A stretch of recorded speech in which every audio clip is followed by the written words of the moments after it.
সম্মানিত সাংবাদিক বন্ধুগণ, আমাদের 11 দল এমন একটি জোট বা নির্বাচনী সমঝোতার মধ্য দিয়ে আমরা একত্রিত হয়েছি, রাজপথেও ছিলাম, নির্বাচনী সমঝোতায় ছিলাম। আবার নির্বাচনোত্তর আমরা 11 দলীয় ঐক্য হিসাবে সংসদে একসাথে বিরোধী দলের ভূমিকা পালন করছি এবং প্রধান বিরোধী দল হিসাবে বিরোধী দলীয় নেতা জামাত ইসলামের আমির ডাক্তার শফিকুর নেতৃত্বেই বিরোধী দল কার্যক্রম সংসদে পরিচালনা করছে। পাশাপাশি সংসদের বাহিরেও আমরা একসাথে ভূমিকা পালন করছি জনস্বার্থে, দেশের প্রয়োজনে, জনকল্যাণে। আজকের মূল বিষয় যেটি আপনারা জানেন, 11 দলের পক্ষ থেকে 13টি আসনে মনোনয়ন আমরা ইতিমধ্যে ঘোষণা করেছি আপনাদের উদ্দেশ্যে। কালকে আমরা ফরমালি সকাল 10টায় নির্বাচন কমিশনে আমাদের মনোনয়নপ্রার্থীরা তাদের মনোনয়নপত্র দাখিল করবেন।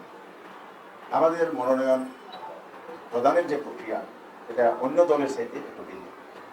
আপনারা লক্ষ্য করেছেন, অনেকেই আবেদন প্রকাশ্যে ঘোষণা করেছে, ফি জমা নিয়েছে, সাক্ষাৎকার নিয়েছে, নানা প্রক্রিয়ার মধ্য দিয়ে তাদের দলীয় পদ্ধতিতে করেছে। কিন্তু আমরা এখানে একটা ব্যতিক্রম, আমাদের সব ক্ষেত্রেই এই ধারা সিস্টেমটা আছে। আমাদের এখানে কেউ আবেদন করে মনোনয়ন চায় না, নেয়। আমাদের সিস্টেম হচ্ছে দল যাকে এই জায়গায় যোগ্য মনে করে তাকে নমিনেশন দেয়। জাতীয় নির্বাচন নমিনেশন আমরা সেটা করি। তবে এক্ষেত্রে আমরা তৃণমূলের পরামর্শ নিই। এখানে আমাদের সংশ্লিষ্ট যে মহিলা বিভাগ, তাদের পরামর্শ আমরা নিয়েছি। আর দলগুলোর মধ্যে 4টি দল এই 13টি আসনে প্রতিনিধিত্ব করছে। তার মধ্যে জামাত ইসলামী এবং এনসিপি এবং বাংলাদেশ খেলাফত মজলিস, জাতীয় গণতান্ত্রিক পার্টি। আপনাদের প্রশ্ন থাকতে পারে, আপনাদের এই জায়গায় কেন সংসদে প্রতিনিধিত্ব নাই এমন দলের আসন আছে, অথবা রেশিও অনুযায়ী যার যে প্রাপ্যতা তার বাইরেও আছে। অর্থাৎ আমরা জাতপাত একটা আসন দিয়েছি, আবার আপনার বাংলাদেশ খেলার মজলিস রেশিও অনুযায়ী তাদের 6টা আসন না থাকলেও একটা আসন পেয়েছেন জোটে। আর জাতীয় নাগরিক পার্টি রেশিও অনুযায়ী একটা পায়, কিন্তু আমরা 2টা মনোনয়ন পেয়েছি। এবং এখানে একটা ব্যতিক্রম হচ্ছে জুলাই পরিবারের প্রতিনিধিত্ব। দলের বাহিরের সকলের উপরে সম্মান শ্রদ্ধার জায়গা হচ্ছে বাংলাদেশের বর্তমান রাজনীতি, যাদের রক্ত এবং জীবন দেওয়ার মধ্য দিয়ে আজকের এই সংসদ, এই সরকার, বাংলাদেশের আজকের যে অবস্থান। তো সেই জায়গা থেকে আমরা শহীদ পরিবারকে সম্মান দেওয়ার জন্য, যার মধ্যে আমরা জাতিকে সম্মান দিতে চাই, আমরা জুলাই পরিবারের একজন প্রতিনিধি এখানে নমিনেশন চূড়ান্ত করেছি। 11 দলের প্রাপ্যতা নিশ্চিত, পাশাপাশি সমঝোতার প্রতিশ্রুতি, এটা আমাদের বেসিক প্রিন্সিপাল ছিল। 11 দলের প্রাপ্যতা বলতে যার যেখানে সংসদ হিসাবে প্রাপ্য আছে, এনসিপির একটা প্রাপ্য আছে, বাকি আসন জামাতের প্রাপ্যতা থেকে পড়ে, আর ভগ্নাংশ হিসাবে একটা আছে। সব মিলে আমাদের আবার আসন সমঝোতা কারণে কিছু কমিটমেন্ট ছিল।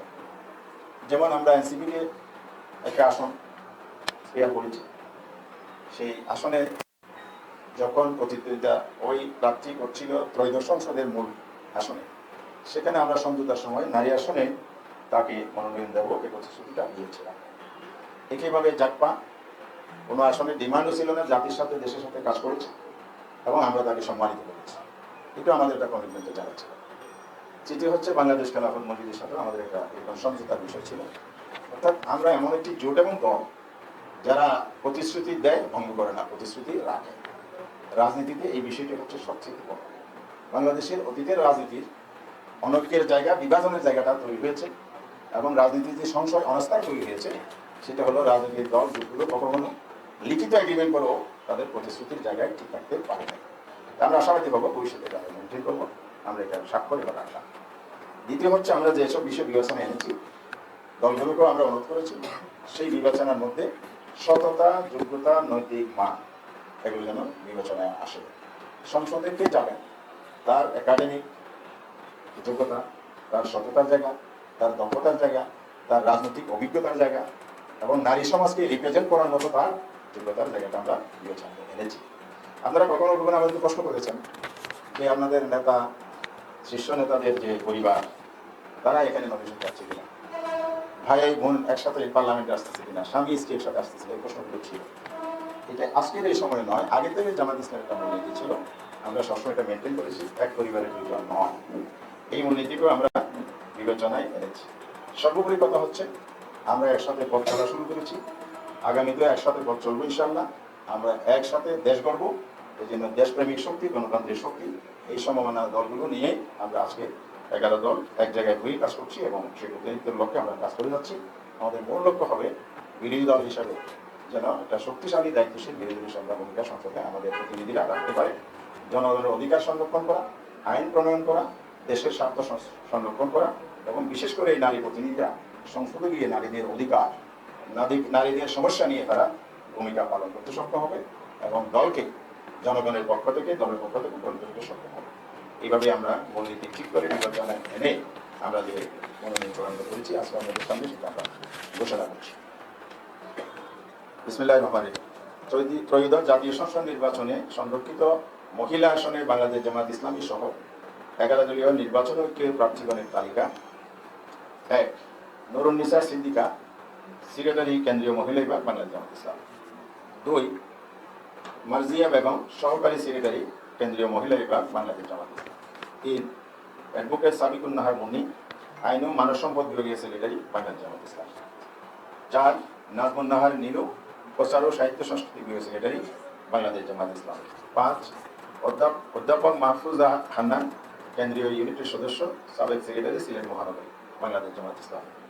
6 শাহজেদা সামাদ, কেন্দ্রীয় মজলিস শুরার সদস্য ও বগুড়া অঞ্চল পরিচালিকা, বাংলাদেশ জামাত ইসলাম।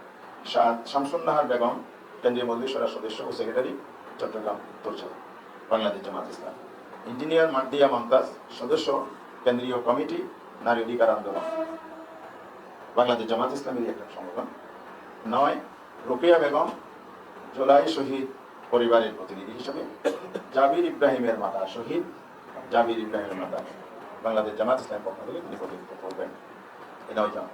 10 মনিরা শারমিন, আমাদের মাটিকে এখানে উপস্থিত আছে, আজকের মিটিং এরও প্রতিনিধি, আগামী সংসদেরও